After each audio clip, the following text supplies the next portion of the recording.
Listos. Bueno, vamos a continuar y ya haremos el espacio para hacer la evaluación del equipo que viene. Adelante, por favor. ¿Sí se ve?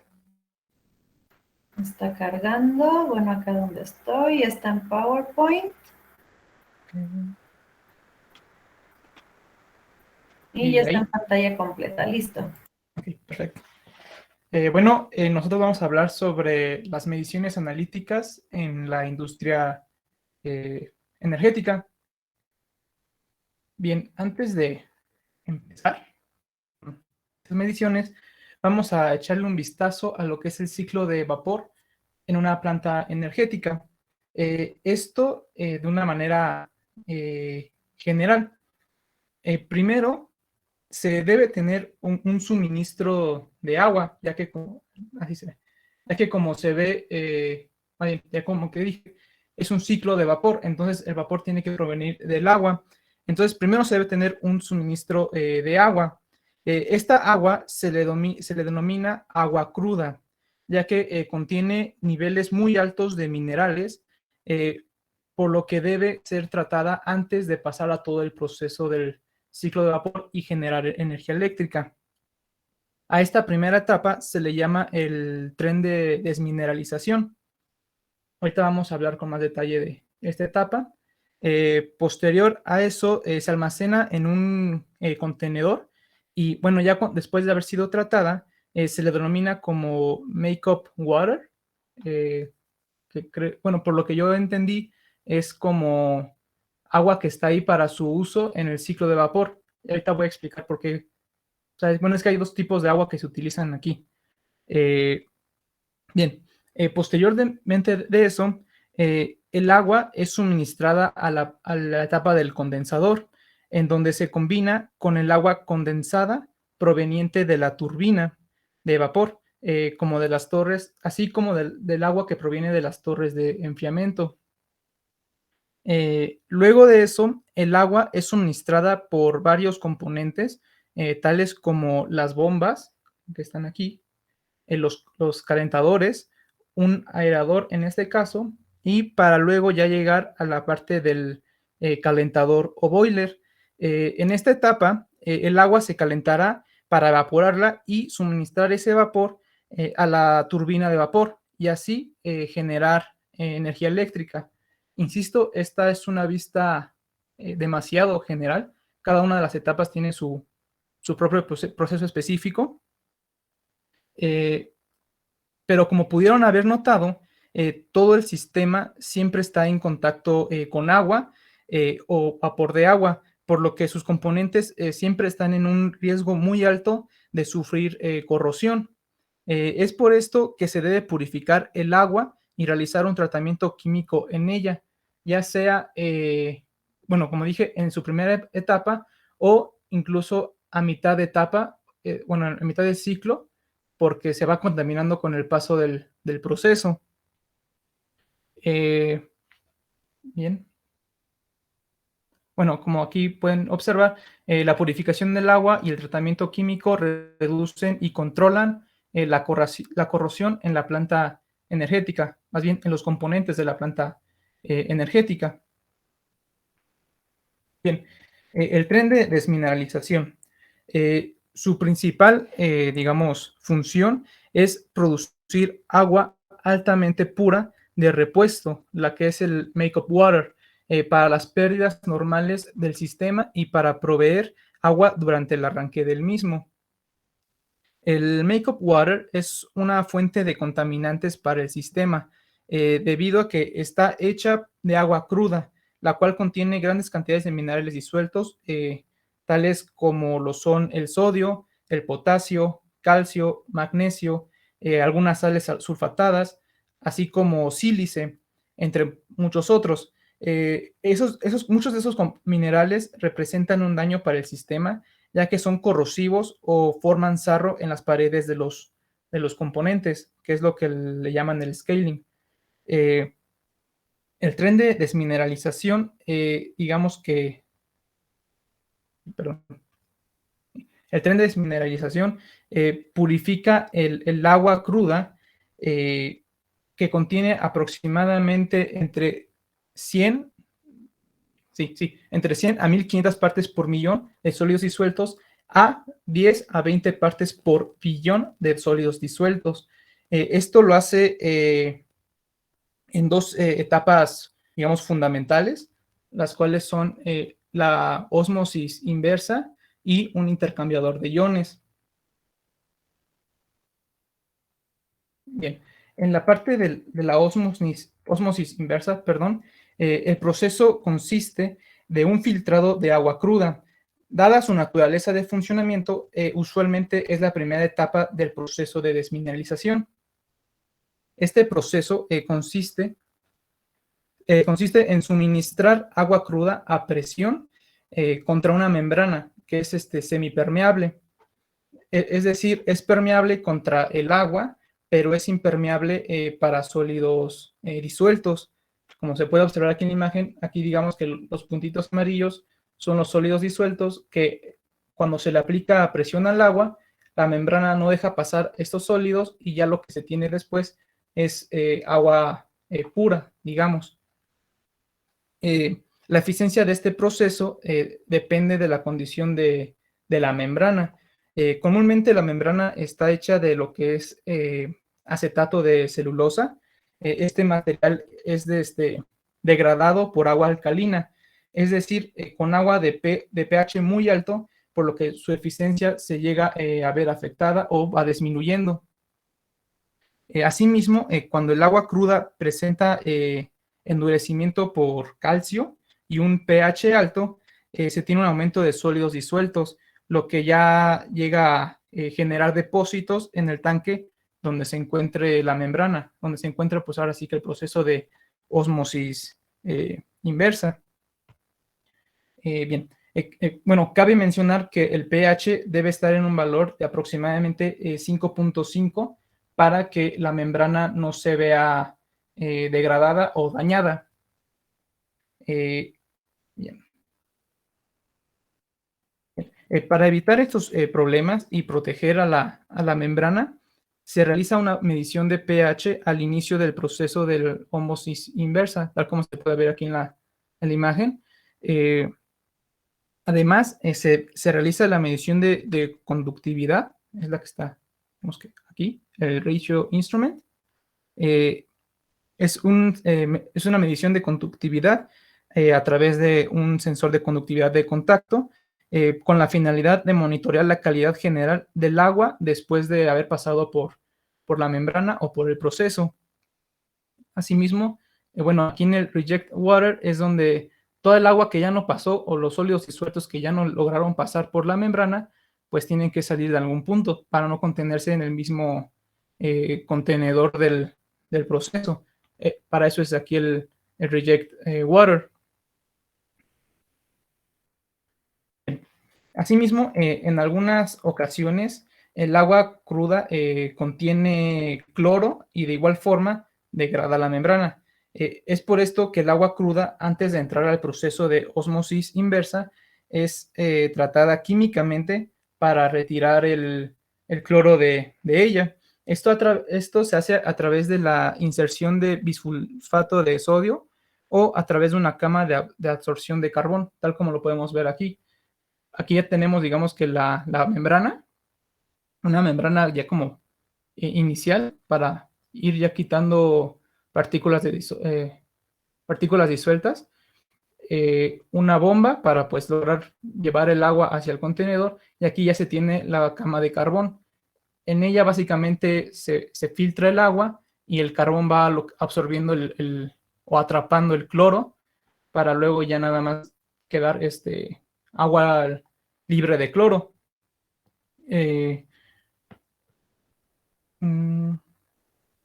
Sí. Bien.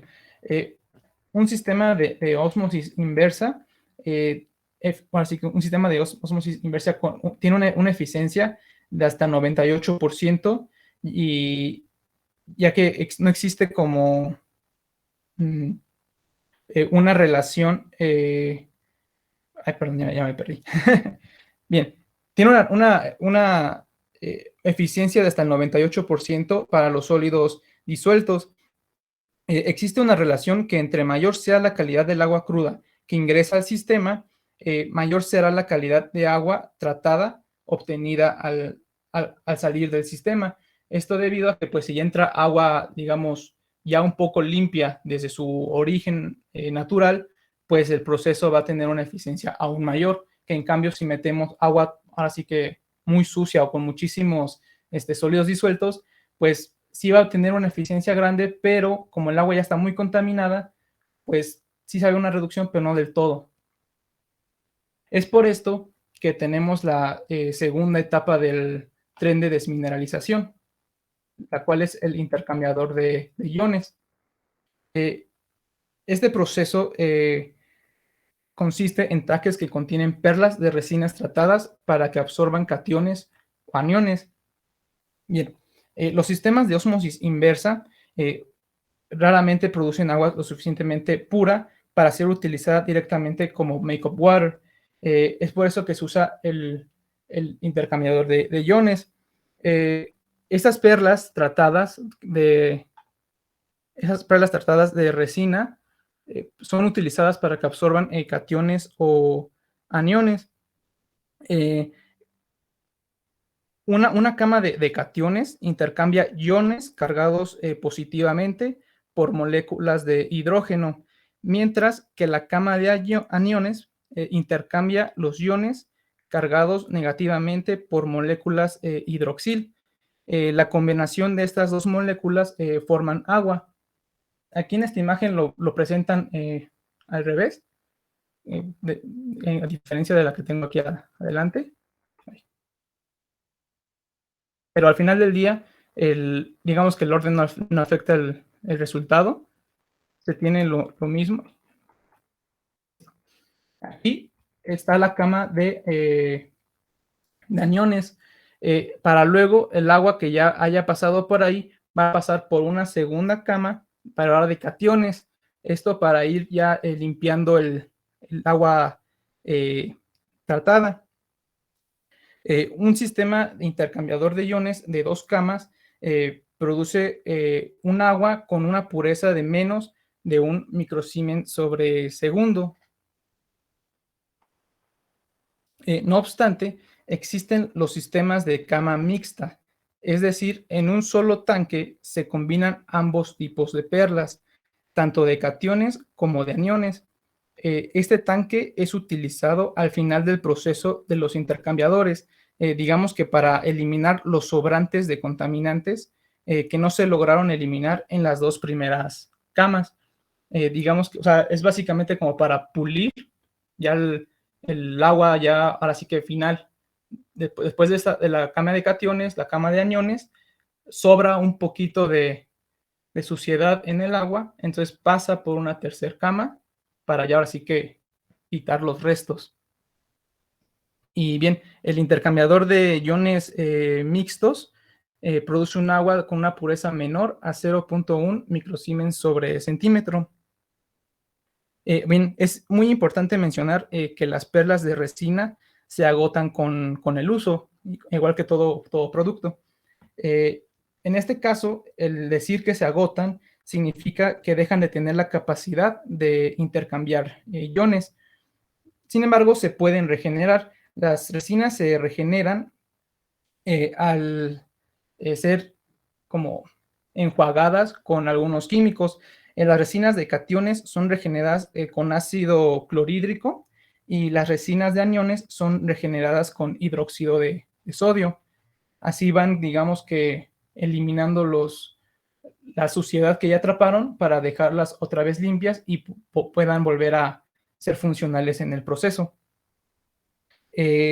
La concentración de estos ácidos es medida por medio de un sensor toroidal de conductividad para saber más qué tanta cantidad de ácidos se le está suministrando a las resinas y tampoco llegar a dañarlas.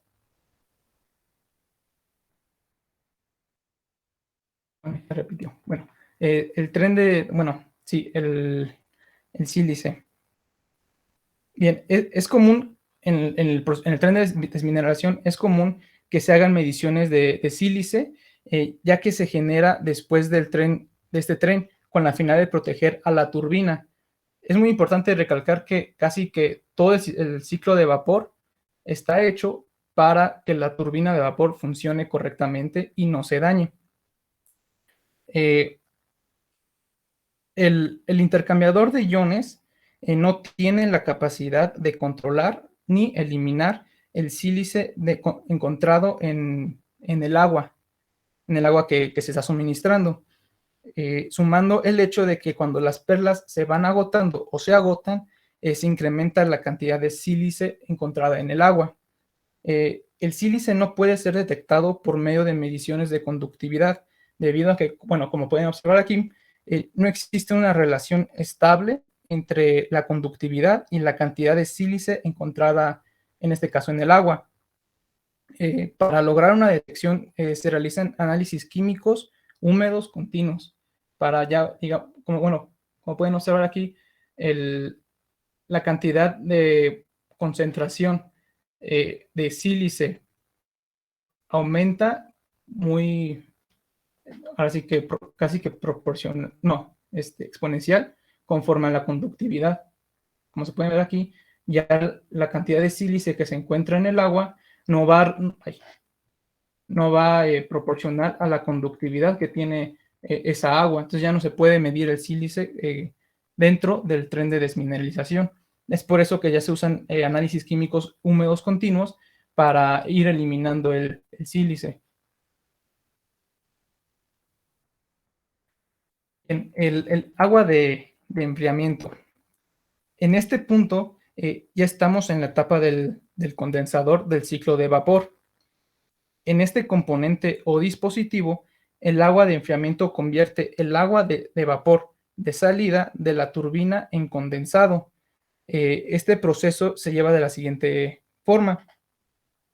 El agua de enfriamiento es suministrado por una entrada del condensador. En este caso, como se puede ver, aquí está aquí. Aquí lo refieren como congelante o anticongelante, pero al final del día es agua de enfriamiento. Y el vapor proveniente de la turbina es suministrado por otra entrada del mismo. Digamos, dentro del condensador, esos fluidos están cada quien en su tubería. El agua de enfriamiento se encuentra a una temperatura muy por debajo de la temperatura del vapor, por lo que al entrar en contacto entre ellos, el vapor disminuye de temperatura y se condensa. Y a su vez, el agua de enfriamiento aumenta su temperatura y digamos que no se llega a evaporar, pero sí aumenta su temperatura. Este proceso representa una fuente, digamos que muy importante de contaminación hacia el ciclo de vapor, debido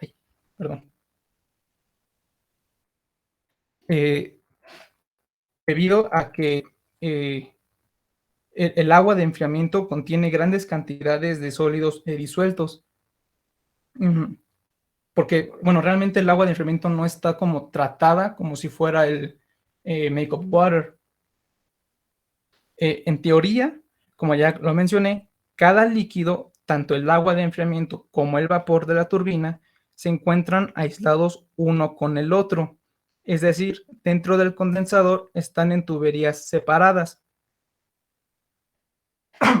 Perdón. Sin embargo, existe la posibilidad de que se encuentren fugas y que los líquidos se mezclen.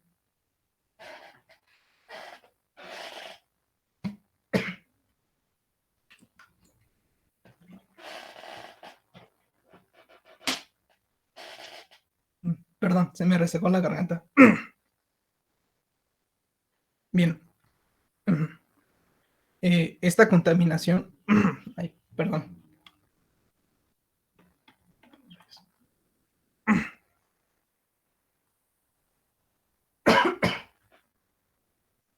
Bien. Esta contaminación por parte del agua de enfriamiento tiene como resultado que el agua del sistema tenga un aumento de conductividad y por lo tanto de corrosividad. Además, que aumenta la posibilidad de generar depósitos en el boiler o calentador.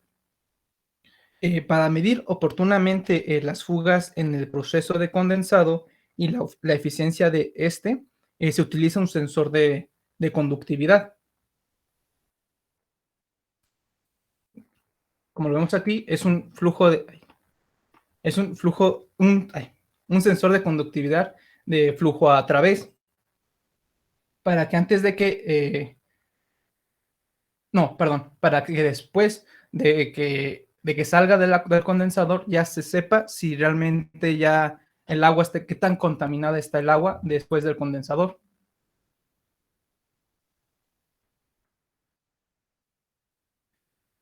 Las torres de enfriamiento.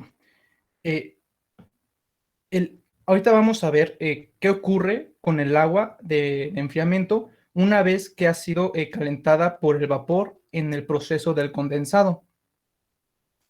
Para ello, se utilizan las torres de enfriamiento. En estas torres, el proceso de enfriamiento consiste en que el agua se enfría, digamos que por medio de dos fuentes o procesos. En parte por el intercambiador de calor que existe entre el agua caliente, el intercambio de calor, perdón, que existe entre el agua caliente y el aire frío que llega a entrar a las torres de enfriamiento, tal como se puede ver aquí en el diagrama. Y por otra parte, por la liberación del calor que se tiene cuando el agua se evapora. Esa es la única forma en la que, bueno, la única manera en la que se hace ahí la reducción de calor en el agua de enfriamiento.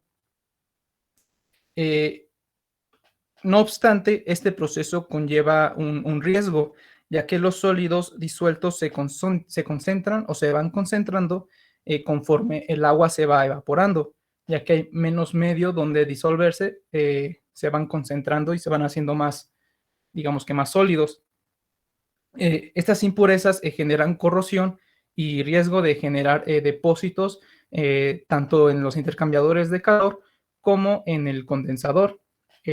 Asimismo, el hecho de que el agua se encuentre recirculando entre el condensador y las torres de enfriamiento causa que se incrementen significativamente estas impurezas, tal como lo podemos ver en el diagrama anterior, en el primer diagrama. Aquí.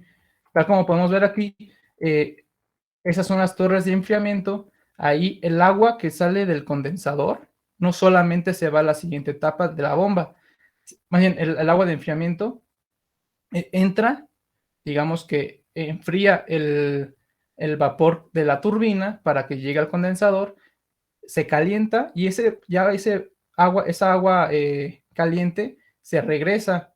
Aquí se vuelve a enfriar y se vuelve a regresar para volver a enfriar el vapor.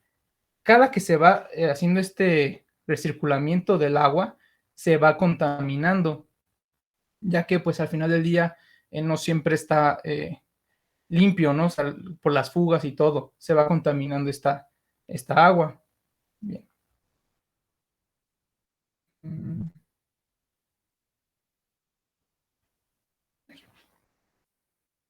Eh, Bien, para contrarrestar estos efectos se realiza una medición de conductividad por medio de un sensor de conductividad de contacto, como lo podemos ver aquí en esta parte del diagrama.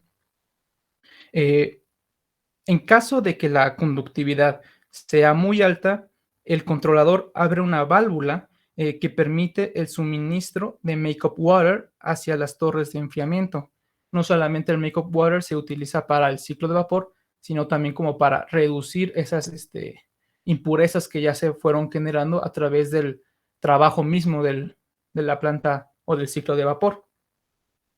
Esto causa que la concentración de sólidos disueltos disminuya y en consecuencia disminuye la conductividad del agua de enfriamiento. Por lo tanto, pues ya digamos que ya no está tan contaminada como lo estaba antes. Existen otros factores que influyen en el proceso de las torres de enfriamiento. Por una parte, muchas de las impurezas que tienen el agua de enfriamiento son alcalinas.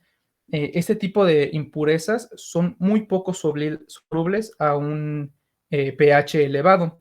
Es por esto que se debe medir el pH del agua de enfriamiento. Aquí lo vemos, la medición. En caso de tener un pH elevado, se añade una determinada cantidad de ácido sulfúrico para disminuir el pH. Asimismo, se añaden otros componentes químicos, lo que se ve en esta parte. Toda esta parte es lo que ayuda a controlar o más bien es la parte como del tratamiento químico que recibe el agua de enfriamiento en las torres de enfriamiento. Bien, bueno, ajá, sí, se añaden otros componentes químicos, como aquí inhibidores, mm, inhibidores, bioácidos o biocides y ácidos. Estos ayudan a evitar la posibilidad de que se presenten eh, los problemas como corrosión y el escalamiento. Por otra parte, se deben tener un control sobre el crecimiento biológico, ya que el agua caliente dentro de las torres de enfriamiento y el aire que está presente en esta etapa generan un ambiente muy propicio para el desarrollo de algas. Es por esto que se suministran periódicamente los biocidas, tales como cloro, y para saber no, eh, sí, sí, sí, como cloro, para saber la cantidad de cloro que se encuentra en el agua, se utiliza el sensor de contacto de cloro. Eh, Últimamente, o en los últimos años, el tratamiento de ozono ha sido una alternativa al tratamiento químico, ya que conlleva una disminución en los costos operacionales de la planta. Además, que el tiempo de vida del ozono es de máximo 20 minutos en el agua del sistema. Y ya con esto no se encuentran rastros de él en el agua de purga, de la que está aquí, del sistema. En caso de que se recurra a este método de tratamiento de agua, se utiliza un sensor de ozono disuelto para su medición de cuánto ozono se está eh, teniendo en el agua. Bien, el índice de Langelier. Eh, un índice muy importante que se toma en cuenta para los procesos en los que se debe evitar la corrosión es el índice de Langelier. Este índice es un factor obtenido por medio de la concentración de calcio, alcalinidad, pH, conductividad y temperatura que tiene el agua del proceso que se va a utilizar, e indica el potencial de escamamiento. Eh, en caso de que el índice sea negativo, indica que el agua tiende a ser corrosiva y va a dañar los componentes del proceso, en este caso del ciclo de vapor. En caso de que sea positivo, quiere decir que el agua presenta un alto nivel de calcio y generará escamas en las paredes del proceso.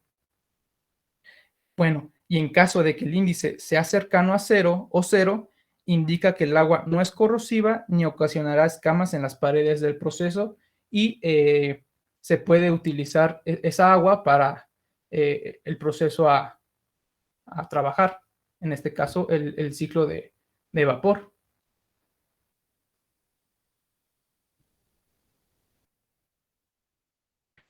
Bueno, pues ahora vamos a ver lo que es el control de depósitos y corrosión. Como ya acabamos de ver, el agua y el vapor están en contacto constantemente con las superficies metálicas en el proceso.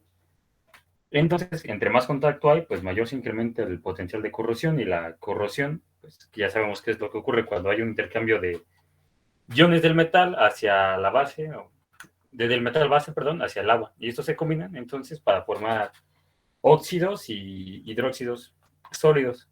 Estos sólidos, hidróxidos metálicos sólidos y óxidos de hierro, o bueno, del metal que se está usando, forman depósitos, como ya lo mencionaba mi compañero Memo. Estos depósitos se forman, se terminan alojando en algunas otras zonas. Y a su vez, la formación de los depósitos está creando o está atrayendo más sólidos. Esto representa, pues, siguiente diapositiva, por favor. Esto, pues, representa bastantes problemas porque al estar atrayendo más depósitos y al incrementar su tamaño, tenemos los problemas que ya nos adelantaba mi compañero, que es que la corrosión se incrementa porque los sólidos disueltos o los que se quedan atrapados, conforme el agua se está evaporando, se vuelven más corrosivos, se vuelven más agresivos hacia lo que sea que esté debajo de ellos. Entonces, bueno, siguiente diapositiva, por favor.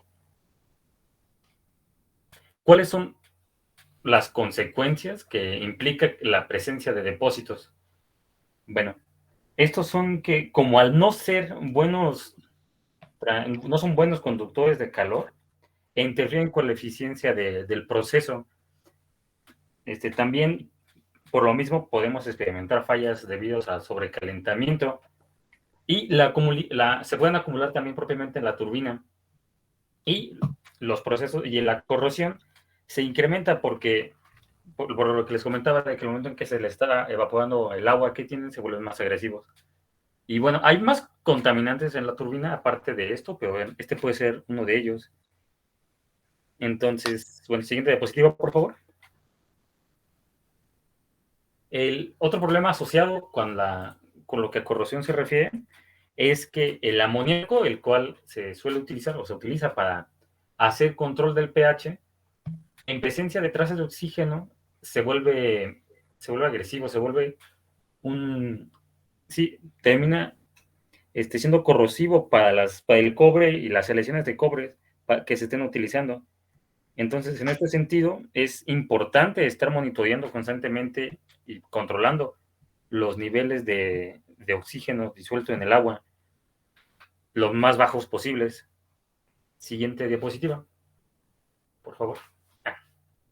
¿Cuáles son las fuentes de oxígeno disuelto o qué es lo que nos interesaría en ese sentido? Bueno, tenemos que la principal fuente de oxígeno proviene de la entrada a través del condensador y la turbina de baja presión.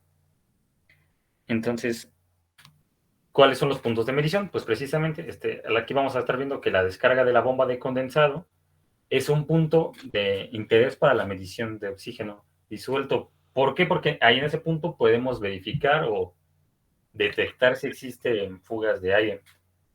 La siguiente sería la salida del desaerador con el fin de monitorear su eficiencia. Y la entrada del economizador o la planta de alta presión de la caldera. Siguiente, por favor. ¿Cuáles son los métodos de eliminación de oxígeno disuelto?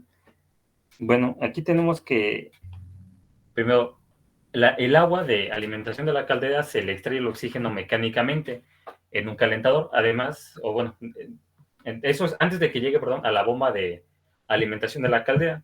Y el agua de alimentación se calienta hasta el punto de ebullición y se le rocía vapor para absorber o para eliminar el gas disuelto. Entonces el oxígeno que quede se elimina químicamente con el tratamiento de hidracina. Y ahora vamos a ver lo que es hidracina porque eso es algo que está interesante y es algo importante. Siguiente, por favor. Bueno, la hidracina es un agente reductor, el cual se encarga de destruir las trazas de oxígeno disuelto y se descompone después en amoníaco e hidrógeno. Pero claro, es importante mantenerla controlada. Entonces, para esto se utilizan dos métodos, que es la medición de oxígeno, que pues al final, como es lo que vamos a estar tratando de eliminar, pues es un buen indicador de qué tanto tenemos de hidracina y la eficiencia también que estamos teniendo. Y la siguiente sería directamente medir la hidracina.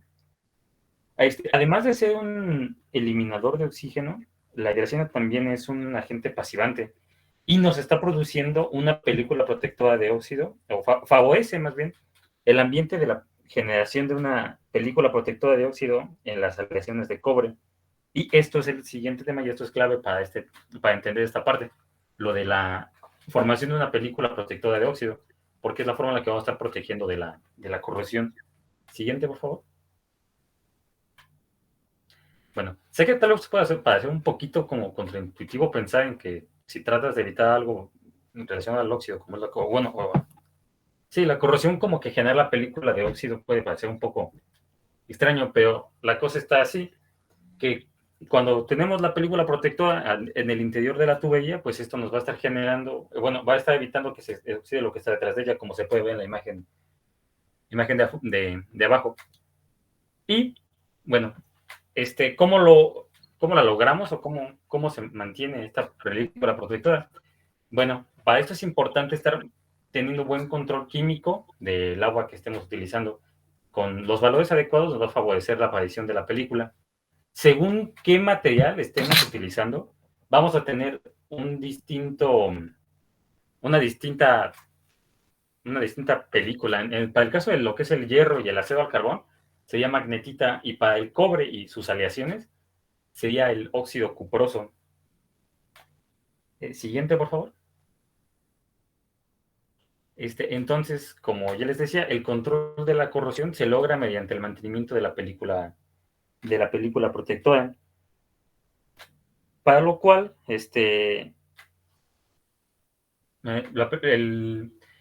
perdón, ¿esto cómo nos va a afectar? Bueno, si la química del agua es adecuada, nos va a garantizar primero que la película no se esté desgastando, y segundo, que en caso de que por cualquier cosa se rompa, se talle, o etcétera, su reaparición se vuelve a formar rápidamente esa parte donde se haya visto afectada la película. Entonces, pues esto es bastante, por eso en este sitio es bastante importante la medición y el control correcto de los niveles. Siguiente, por favor. Bueno, el control de la planta, de corrosión, perdón, se logra a través del pH. Pero aquí, un poquito contrario a lo que veíamos con mi compañero, aquí vamos a estar buscando tener un pH moderadamente alcalino, para que esto promueva la formación de la película protectora, y así poder controlar los niveles de oxígeno disuelto. Y sí, perdón, y más bien ocupamos también mantener controlados el nivel de oxígeno disuelto, y para esto vamos a estar utilizando un agente reductor como puede ser la hidracina, para poder estar controlando los niveles de oxígeno. Siguiente, por favor. Ok, ahora vamos a ver lo que es cómo vamos a estar controlando en el sistema de agua de alimentación y condensado.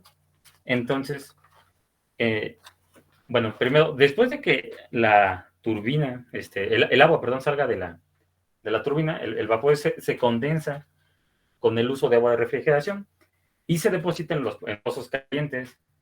Y como, bueno, también existen algunas pérdidas y cosas por el estilo, para reponer estas pérdidas de agua se le añade nueva agua. Y aquí entonces tenemos dos formas principales de controlar la corrosión de agua la corrosión por agua en el sistema. Es el AVT, que te lo voy a explicar, y el OTEM.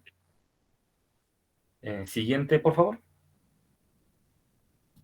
Bueno, primero es el AVT, que significa, es como el tratamiento de todos los volátiles, o algo así, Autovolate Treatment. Y para hacerlo se controla el pH mediante el uso de hidracina, que, como ya vimos, también se forma un entorno reductor para proteger las aleaciones de cobre. Pero esto es importante, que tenemos que tener bien considerado que se requiere la medición de amoníaco y oxígeno disuelto, y la hidracina. Cualquiera de estos elementos que no se esté monitoreando o controlando correctamente, pues nos va a generar un ambiente que no es el deseado, y tendremos aumento en la corrosión. Siguiente, por favor. El siguiente sería el tratamiento oxigenado. Aquí se utiliza nuevamente el amoníaco, pero para controlar el pH. Hay que mantener controlado, en este caso, los niveles de oxígeno de 100 a 200 partes por billón en inglés, que serían, o sea, miles de millones. para proporcionar un ambiente ligeramente oxidante. Ya que el oxígeno pues promueve, pero pues, aquí ocupamos un poquito de oxígeno porque el oxígeno es el que promueve la formación de la propia película. También tenemos que la conductividad debe ser inferior a los 0.4 microsiemens sobre centímetro. Y pues bueno, eso. Siguiente, por favor. Okay. El monitoreo del condensado. Como ya vimos, pues vamos a estar generando un condensado. Y para poderlo monitorear correctamente, es importante considerar en que se tiene que medir el amoníaco y medir el HP y medir la conductividad para saber la cantidad de sólidos disueltos que tengamos en el agua. Siguiente, por favor. Ok. Para el monitoreo del amoníaco, puede ser medido de manera directa o indirecta. Bueno, directo, pues es claro, pero indirectamente, ¿por qué se puede hacer? Bueno, como el amoníaco se va a terminar disociando en hidróxidos, en iones de hidroxilo, perdón. Entonces, nosotros vamos a estar pudiendo medir a través de lo que es la medición del pH y la conductividad, porque al juntar estas dos mediciones vamos a poder determinar cuánto se está disociando y así lo vamos, o sea, indirectamente podemos saber la cantidad de amoníaco. Entonces, este método solo es confiable para cuando la conductividad retiónica es menor a 0.3 microsiemens sobre centímetro. Y bueno, siguiente, por favor. Sí. Bueno, por último, en lo anterior, nada más les quiero comentar que, claro, aquí tenemos que tener algunas consideraciones al momento de medir conductividad, porque pues recordemos que también muchas veces se puede estar midiendo agua que está muy pura, entonces, pues, tenemos que tomar las consideraciones que vimos en clase. Ok. Entonces, y respecto también a esto, los puntos de medición importantes aquí sería medir con un bypass en el desagüe, en un bypass que sale de la tubería y va directamente al desagüe. ¿Por qué? Porque de esta manera se preserva la calidad del agua de alimentación. Ok, entonces, ahora sí. Tratamiento de agua de agua y de vapor en las calderas. Esto nos interesa por dos cosas. Primero, su principal objetivo es proteger las turbinas y producir un vapor de alta pureza. ¿Qué pasa aquí? Bueno, la caldera es el punto donde se van a estar juntando elementos corrosivos y algunos sarros que se hayan formado anteriormente. Como vimos antes, o sea, también aquí vamos a estar teniendo algunos productos de esto que se van a terminar generando en sólidos, que van a ser los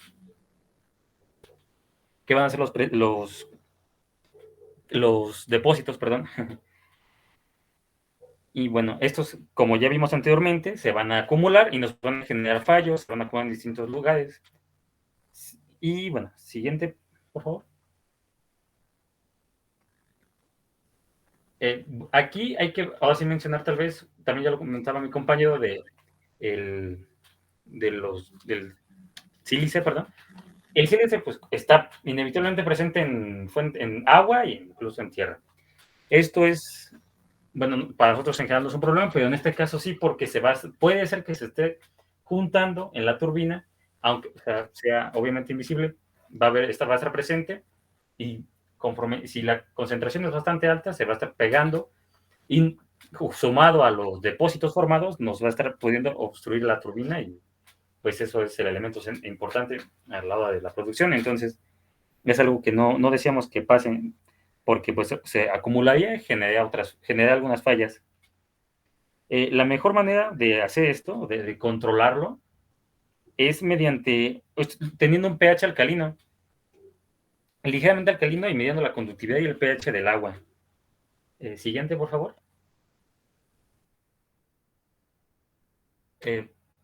Y aquí también nuevamente es vital tener una película protectora que limite la corrosión.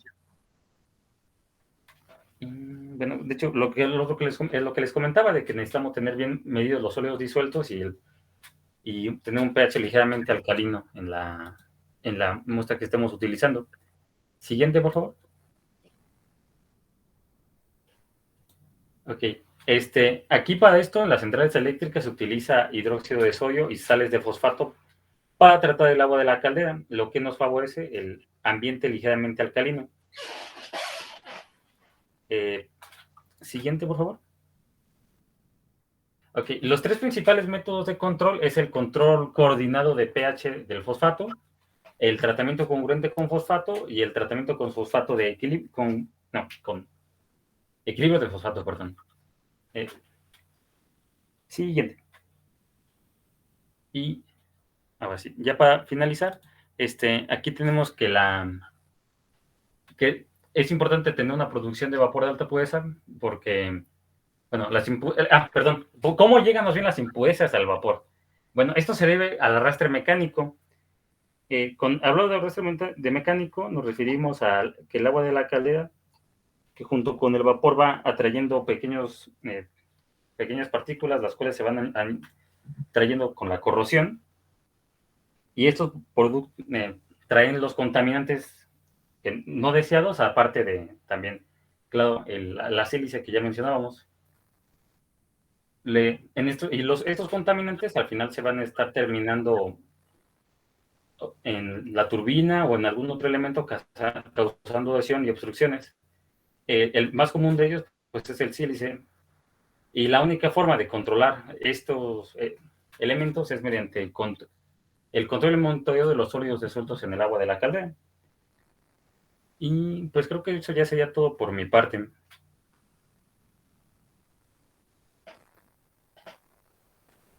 No sé si tengan alguna pregunta.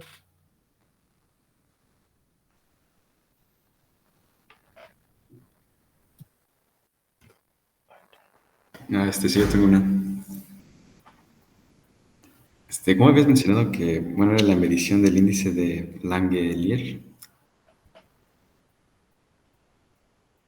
¿Sí me escuchó? Es que- Sí. Sí. ok. Mm,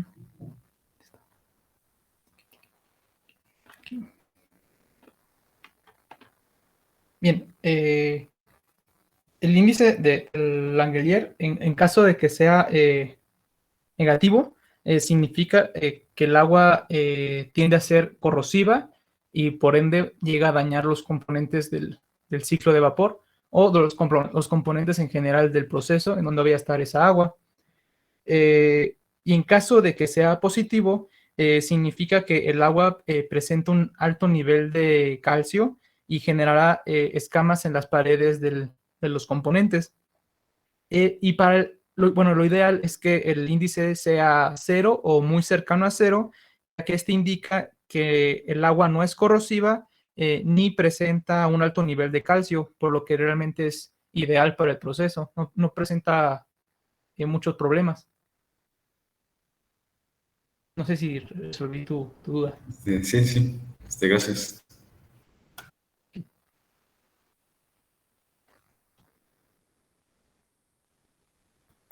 ¿Más preguntas? ¿Más preguntas?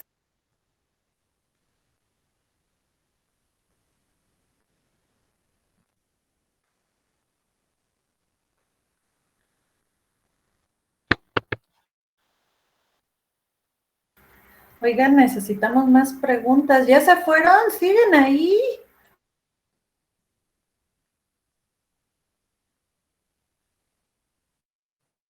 Aquí seguimos, maestra. Los perdimos. Ahí siguen. Oh, ahí siguen. Adelante. Yo tenía una duda. ¿Cómo era que se formaban los depósitos? Claro.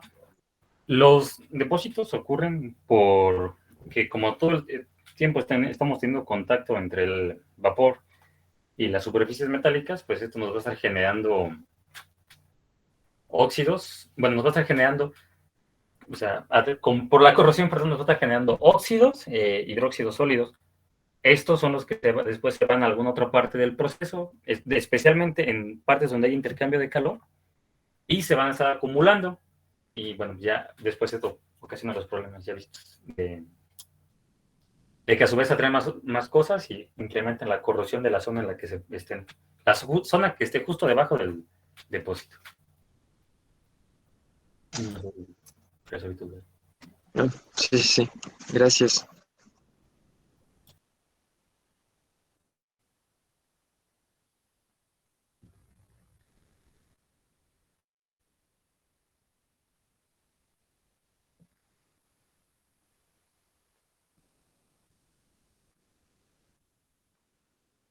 Bueno, si no hay más preguntas, pues muchas gracias por su atención. Gracias. Bueno, muchas gracias, chicos. Gracias por las preguntas también. Vamos entonces a proceder a hacer la evaluación. Tomemos unos minutos y pues creo que ya no nos daría tiempo de hacer la intro del tema que sigue. Entonces, hagan por favor su evaluación. Una vez que la tengan hecha y terminada, se pueden desconectar. No se desconecten antes porque luego no la contestan y luego se les olvida.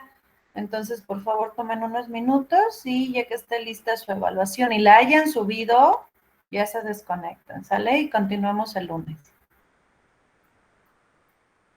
Por lo tanto, el examen parcial ya no lo vamos a hacer el lunes. Vamos a ver cómo nos va y si terminamos lunes o martes, lo hacemos el viernes, ¿sale? Sí, maestra. Entonces, bueno, por ejemplo, si acabamos el lunes, el martes, ¿qué haríamos? ¿Sería la tarea del siguiente tema que nos dejó? Bueno, sería el tema. Sí, veríamos sistemas de condicionamiento de muestra, que es un tema importante, necesario antes de empezar a ver los analizadores. Entonces, si termináramos el lunes, que creo que ya nos falta un tema, no me acuerdo, o dos. Faltan dos. Faltan dos, ¿verdad? Si terminamos el lunes, 1 hora y 1 hora, el martes veríamos sistemas de condicionamiento de muestra y ya le pongo fecha a la tarea. Pero si no, pues continuamos el martes y ya yo creo el martes sí ya deberíamos terminar y haríamos el examen el viernes. ¿Viernes qué es? 15. Sí, maestra, gracias. Va, listo. Pues adelante con su evaluación y hasta que la suban se desenchufan. Gracias por asistir. Gracias a quienes presentaron. Estoy llevándome una muy, muy grata impresión porque ahora sí están estudiando los temas. No las chafeces que he visto otros semestres que, ya mejor no digo porque me da berrinche y creo que lo estamos haciendo bastante bien, ¿sale? Entonces, pues adelante y a evaluar. Maestra, por mi parte ya, entonces ya me desconecto. Perfecto, sí, muy bien, que sé, ya. Hasta luego, gracias. Hasta el lunes, maestra. Hasta el lunes. Gracias, maestra, nos vemos. Maestra. A ustedes, nos vemos el lunes. Maestra. Mándame. Sí, yo fui el otro que expuso hoy, nada más hubo la de mis compañeros, ¿verdad? Sí, tú nada más subirías la de ahorita de Fonsi y el joven Maldonado. Y la De tuya, acuerdo. pues no, ¿sale? Sí, entonces ya las voy a subir. Gracias, maestra. Va, adelante. Sí, y en el caso de mi compañero Guillermo y yo, nada más subimos la de Orlando, ¿cierto? O sea, entre nosotros no nos movemos. Sí, exactamente. Ustedes nada más subirían la del joven Orlando para que ustedes no se evalúen entre ustedes. Gracias, maestra. Va, listo.